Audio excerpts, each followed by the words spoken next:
तो classification of DBMS हम discuss कर रहे थे। तो आई थिंक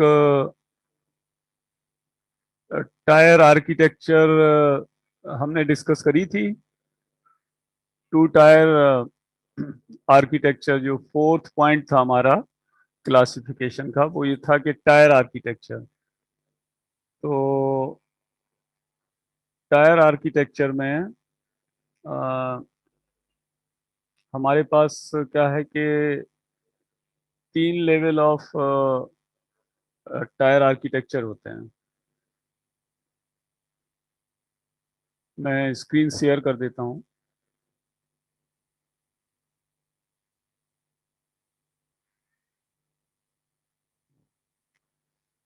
तो हमने ये डिस्कस कर लिया था, और डेटाबेस एप्लीकेशन आर्किटेक्चर हमें डिस्कस करना था।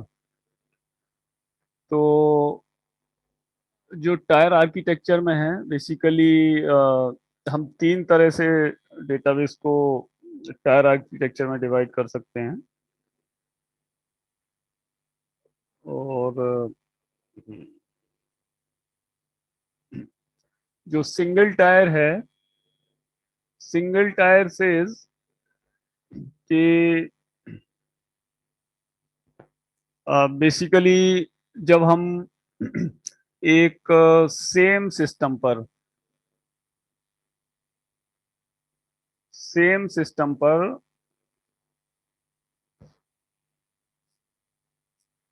अपना डेटाबेस, क्लाइंट सर्वर और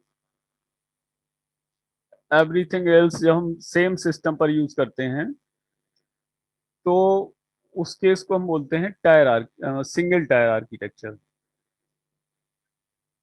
जैसे हमने कोई प्रोजेक्ट बनाया, तो जब हम प्रोजेक्ट बनाते हैं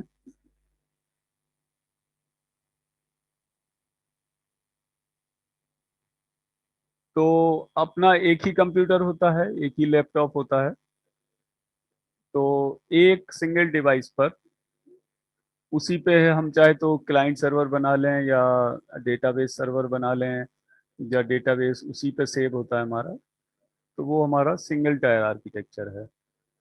और उसमें क्या होता है, हमारा यूजर इंटरफेस है और एक डेटाबेस हम कनेक्टिविटी उसी सिस्टम में डिफाइन कर देते हैं, और अपना प्रोजेक्ट है जो भी डेटाबेस का, वो एप्लीकेशन लॉजिक उसमें यूज कर लेते हैं। तो हमारे पास कनेक्टिविटी हो जाती है, और डेटाबेस कनेक्टिविटी जैसे Java to database connectivity JDBC, Oracle to database connectivity ODBC. और तो यहाँ डेटाबेस कनेक्टिविटी ये सेम सिस्टम पर ही होता है हमारा वन टायर आर्किटेक्चर, और यहाँ डेटा होता है कहीं भी उस सिस्टम में पड़ा हुआ। तो अब हम आते हैं टू टायर आर्किटेक्चर पे। तो टू टायर आर्किटेक्चर बेसिकली जो है हमारी, वो क्लाइंट सर्वर बेस्ड आर्किटेक्चर है। तो इसमें इस आर्किटेक्चर का जो कंसेप्ट ये है कि इसमें हम क्या करते हैं कि एक जो मेन कंप्यूटर होता है हमारा, मेन सिस्टम, मेन का मतलब यहाँ ये है कि system having the advanced hardware, large memory, large capacity processor, large storage area, licensed software, antivirus software etcetera. तो उस सिस्टम को हम सर्वर बोल देते हैं एक जनरल सेंस में। और उस सर्वर से हमारे जो है सारे क्लाइंट कंप्यूटर्स अटैच होते हैं। तो जनरली किसी बिग ऑर्गेनाइजेशन में इसी तरह का आर्किटेक्चर फॉलो किया जाता है। जो बड़ा ऑर्गेनाइजेशन होता है, तो उसमें हम इसी तरह का आर्किटेक्चर फॉलो करते हैं कि एक सर्वर रूम होता है जहां पर नेटवर्किंग, वायरलेस या लैन या किसी भी टाइप की नेटवर्किंग के थ्रू हमारा सर्वर उस ऑर्गेनाइजेशन के सभी कंप्यूटर से कनेक्ट होता है। तो आइदर वायरलेस और विदाउट वायर। तो all the computers called as the client, client में हमारा जनरली माना जाता है कि लो कॉन्फ़िगरेशन होता है। क्लाइंट के पास मेमोरी कम होती है, लिमिटेड सॉफ्टवेयर होते हैं, और सर्वर हमारा मेन जो है थीम रन करता है। तो किसी भी सॉफ्टवेयर की रिक्वायरमेंट हो या फाइल की रिक्वायरमेंट हो या डेटा इंफॉर्मेशन की, तो क्लाइंट से हम रिक्वेस्ट भेजते हैं, और सर्वर जो सिस्टम है, तो सर्वर जो मैनेज करता है वो पर्सन डेटा को क्लाइंट्स की रिक्वेस्ट के हिसाब से मैनेज करता है। तो ये हो गया टू टायर आर्किटेक्चर। तो जैसे हम टू टायर आर्किटेक्चर की बात करते हैं, तो इसका अगर हम डायग्राम देखें, तो इन सिंपल सेंस कि ये डेटाबेस सर्वर हो गया, और जैसे कि मैंने बताया तुम लोगों को कि server is having all the advanced equipments. Advance means कि large capacity processor, processing power high होगी, मेन मेमोरी हाई होगी, और जो एडवांस सर्वर हैं उसमें हमारे प्रोसेसर एक से ज़्यादा भी हो सकते हैं, depending on the load of the organisation. इसी तरह सर्वर पर क्या है कि सारे लाइसेंस्ड वर्जन सॉफ्टवेयर होंगे, एंटीवायरस उस पर रन कर रहा होगा, high capacity high feasibility software server पर रन करेंगे। और जो क्लाइंट्स कंप्यूटर हैं, they will interact with the server, and every client will be having its own unique login ID password. तो उस पर जनरली एक क्लाइंट पर एक यूजर वर्क करेगा। तो जो हमारा डेटाबेस रन कर रहा होगा वो सर्वर पर रन करेगा, क्लाइंट पर नहीं रहेगा। क्लाइंट कंप्यूटर क्या करेंगे कि रिक्वेस्ट भेजेंगे, अगर डेटाबेस की रिक्वायरमेंट है, डेटा की रिक्वायरमेंट है, किसी भी सॉफ्टवेयर की, एडवांस सॉफ्टवेयर की या मेमोरी यूसेज की, तो वो सर्वर को रिक्वेस्ट भेजेंगे, और सर्वर उस रिक्वेस्ट को एक्सेप्ट कर सकता है या रिजेक्ट कर सकता है, depending on the user authentication. और डेटाबेस यूजर्स में जैसे हमने डिस्कस किया था कि डिफरेंट टाइप्स के यूजर्स हो सकते हैं। तो सर्वर अगर हमारा मेनली डेटाबेस के लिए यूज हो रहा है, तो डिफरेंट टाइप के यूजर्स के पास डिफरेंट टाइप्स की अथॉरिटी होगी बाय यूजर लॉगिन आईडी। जैसे मैंने बोर्ड का एग्जांपल दिया था, तो स्टूडेंट की लॉगिन आईडी पासवर्ड, और एग्जामिनर का, इंस्टीट्यूट का, एडमिनिस्ट्रेटर का और बोर्ड का, सबका अलग अलग यूजर आईडी पासवर्ड है, तो सबकी अथॉरिटी अलग अलग है। तो ये हमारी टू टायर आर्किटेक्चर है डेटाबेस की, जिसको हम डायग्रामेटिकली इस तरह दिखा सकते हैं। इसको हम ऐसे मान सकते हैं कि it is two layer system. तो अपर लेयर जो है हमारा वो टायर वन है, और ये टायर टू है। तो टायर वन से यूजर इंटरफेस, ये क्लाइंट है हमारा, ये सर्वर है। तो user interface is use for connectivity, connectivity is generally by the network. तो user interface, user by using the network connectivity will interact with the server.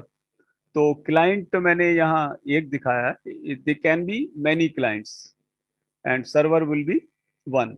तो एक यूनिक सर्वर हमारा सारी सॉफ्टवेयर, सारे डेटाबेस और web applications, everything will be running on the server side, and every client will access the server by having its own uh, authorized user ID password। Okay, तो अब इसमें आते हैं हम थ्री टायर आर्किटेक्चर। तो basically three tier architecture अपने आप में जो है वो टू टायर आर्किटेक्चर का एक्सटेंशन है। जब हम ये बहुत बड़े बड़े ऑर्गेनाइजेशन देखते हैं, जैसे गूगल है, माइक्रोसॉफ्ट है, या इन्फोसिस है, या कोई भी big organisation which is handling a large lot of amount of data, like Facebook, WhatsApp. तो जहाँ पर डेटा का आदान प्रदान या डेटा की कैपेसिटी, वॉल्यूम और सॉफ्टवेयर का load, processing, it's too much. तो हम क्या करते हैं कि जो हमारा सर्वर साइड है, सर्वर विल बी डिस्ट्रीब्यूटेड, मतलब not only single server is there. हम क्या करते हैं कि यहाँ जो 3 टायर आर्किटेक्चर की हम बात कर रहे हैं, उसमें क्या है कि डेटाबेस सर्वर अलग बना देते हैं। बिकॉज कि जैसे ये सोशल नेटवर्किंग साइट हैं, तो दे mainly handles with the data. तो अगर डेटा और डेटाबेस को अलग नहीं किया जाए तो एक सिंगल सर्वर पर लोड बहुत हो जाएगा। और डेटाबेस की एप्लीकेशंस बहुत सारी हो गई, उसका लोड, यूजर लोड और इंटरेक्शन बहुत होता है। और दूसरी तरह web applications, social networking site mainly handles data, database and web applications. तो उसमें हम क्या करते हैं कि जो वेब एप्लीकेशंस हैं उनके लिए एक सेपरेट सर्वर डिसाइड कर दिया, और जो हमारी डेटाबेस एप्लीकेशन सॉफ्टवेयर और डेटाबेस यूटिलिटी, उनके लिए अलग सर्वर डिसाइड कर दिया।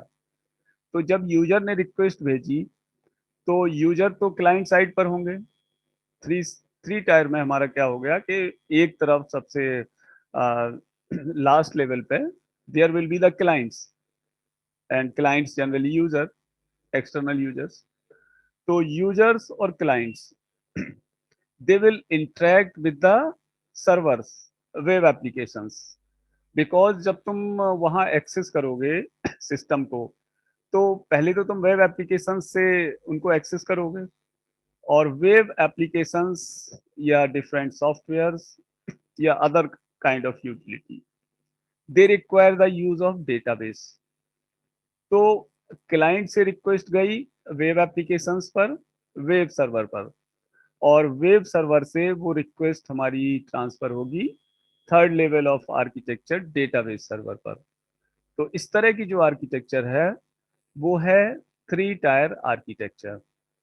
अब जो 3 टायर आर्किटेक्चर है, it can further be extended to 4 tier, 5th tier, N tier architecture, depending on the kind of servers used by the organisation. ठीक है, तो I think this idea of 2 tier, 3 tier is clear to you, and I am showing the diagram corresponding to it. ये तो ठीक है, इससे better diagram अपना ये है, टायर 1, टायर 2, टायर 3। तो इसमें क्या है कि टायर 1 में वही सेम चीज है, यूजर इंटरफेस है, user will interact with the tyre 2 server, generally application server या वेब सर्वर, या जिस तरह का, डिपेंडिंग ऑन द ऑर्गेनाइजेशन की किस तरह का वर्क हो रहा है। तो ये क्लाइंट साइड हो गया, यहाँ हमारा हो गया सर्वर। और इस सर्वर से जब यूजर को रिक्वायरमेंट होगी डेटाबेस की एप्लीकेशंस के लिए, तो here the database connectivity will be there, which will interact with the another server, the database server, at third level of uh, architecture. So 3 tyre architecture here is your, मैंने RDBMS लिख दिया है, but it can be any kind of database. Because के जो तुम syllabus में तुम पढ़ रहे हो, बेसिकली तुम्हारे सिलेबस में क्या है, RDBMS, relational database management system. Okay, तो ये जनरल डायग्राम है, मैंने कहीं से डाउनलोड किया था। General internet is there, different clients are there, और दूसरे लेवल पे हमारे सर्वर हैं टायर 2, और थर्ड लेवल पर डेटाबेस सर्वर। ठीक है, so this is the complicated architecture corresponding to some organization, don't actually so, और इसी 3 टायर आर्किटेक्चर को we can distribute to many tier architecture, where this is called as the N tier. जैसे for example clients are there, और दूसरे उस पर हमने server decide कर दिए वेब सर्वर। फिर वेब सर्वर को डिस्ट्रीब्यूट किया, वेब एप्लीकेशंस को रिक्वायरमेंट होगी एप्लीकेशन सर्वर की, डेटाबेस सर्वर की, या किसी और सर्वर की, depending on the load of the organisation. और इनफैक्ट जो बिग ऑर्गेनाइजेशन है, they are using N tier architecture. जैसे क्लाउड है हमारा। जो हमारी ये मीटिंग चल रही, this is from the cloud. तो मे बी के our meeting data will be recorded. तो दे क्लाउड्स कंपनी जो क्लाउड यूज कर रही, they will be using the many tier architecture. वहाँ सिस्टम बहुत कॉम्प्लिकेटेड होता है, और उनकी कॉम्प्लिकेसी